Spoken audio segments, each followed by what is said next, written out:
Hi, I'm Charlie Tsegeletos. I'm the winemaker for Cline, Cellars, and Jacuzzi family vineyards here in Sonoma, and we're going to talk about an important vineyard operation called pruning today.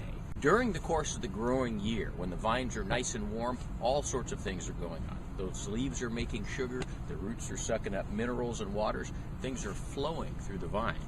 Once the weather gets cold and those leaves drop off, that's the perfect time to prune.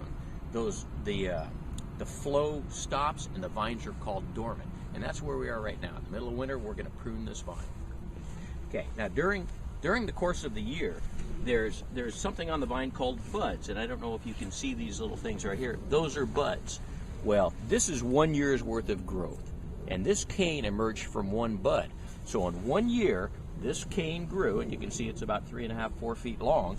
And on that cane are leaves and grape flowers that turn into grape clusters, and there's more buds. The important thing to remember is for every one of these canes you see out in the vineyard, you get about 2 clusters of grapes. So it's very important that we cut off last year's growth, almost all of last year's growth. Otherwise, every one of these buds is going to turn into a cane, and every one of those canes is going to yield 2 clusters of grapes, which is just way too much. So you can see we don't want to overload this vine. We want to concentrate those flavors, and so to concentrate the flavors, you have fewer grape clusters, which means we cut off last year's growth. So here we go. We're going to take a crack at this. We're going to leave 2 of these buds on each one of what's called a spur. So this is a cordon arm. We're going to do spur pruning right now. So here we go. Let's just take that guy off, and let's take this guy off right there, and this.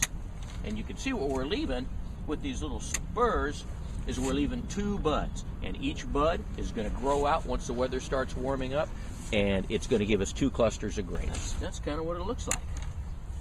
There's all sorts of different pruning methods, but that's what we use on this Merlot, and this Merlot goes into our Jacuzzi Merlot program.